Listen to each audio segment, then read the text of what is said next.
पहले जमाने में अगर किसी भी आत्मा को बंदी बनाना होता था तो ज़्यादातर तांत्रिक कलश या फिर किसी बॉक्स का इस्तेमाल करते थे, जिसे वो उस आत्मा को कलश या फिर बॉक्स के अंदर बंदी बनाकर उसे समंदर के किनारे फेंक देते थे या फिर ज़मीन के अंदर दफना देते थे, जिसे किसी को कुछ परेशानी ना पहुँचे।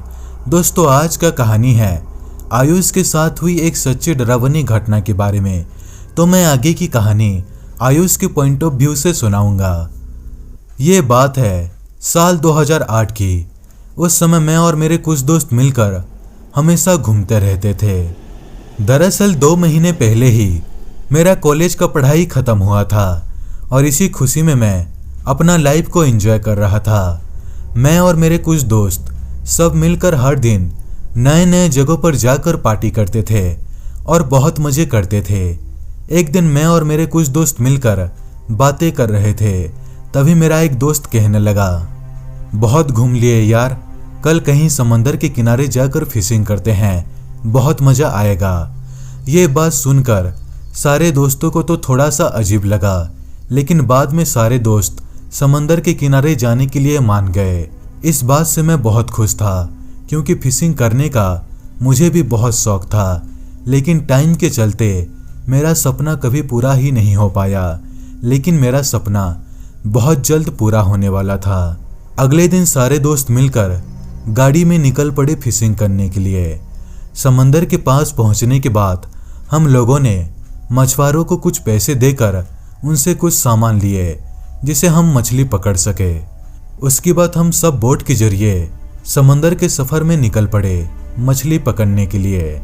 देखते देखते टाइम बीतने लगा, लेकिन किसी के भी हिस्से में एक भी मछली नहीं आया।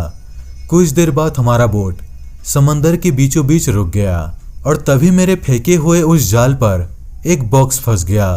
उसके बाद मैं उस जाल को खींचने लगा। उस बॉक्स को देखकर मैं मन ही मन बहुत खुश था, क्योंकि मुझे लग रहा था कि बॉक्स के अंदर सोने के सिक्के होंगे।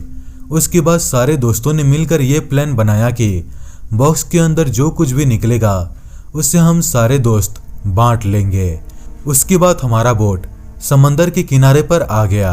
उसके बाद हम सारे दोस्त गाड़ी में बैठ गए और उस बॉक्स को खोलने की कोशिश करने लगे, लेकिन वो बॉक्स खुलने का नाम ही नहीं ले रहा था। उसके बाद गाड़ी में मौजूद हथौड़े से मैंने उस बॉक्स के ताले को तोड़ दिया, और जब हम उस बॉक्स को खोलकर देखने लगे तो उस बॉक्स के अंदर अजीबोगरीब चीज़ें थी, जैसे कि किसी लड़की के बाल, किसी आदमी का कटा हुआ नाखून और एक अजीब सा दिखने वाला पुतला भी था। ये सब देखकर मुझे थोड़ा सा अजीब लगा। उसके बाद मेरे सारे दोस्त कहने लगे, ये बॉक्स तू ही रख ले, तेरा बहुत काम आएगा। उसके बाद मैंने उस बॉक्स को गाड़ी के पीछे रख दिया और गाड़ी में बैठ गया। रात के करीब 8 बज रहे थे। मैं और मेरे सारे दोस्त सुनसान जंगल के रास्ते से गाड़ी में जा रहे थे। कुछ देर बाद मेरे एक दोस्त ने गाड़ी रोकने के लिए कहा, क्योंकि उसे जोर से लगी थी। हम सब गाड़ी में बैठकर इंतजार कर रहे थे, लेकिन वो आने का नाम ही नहीं ले रहा था।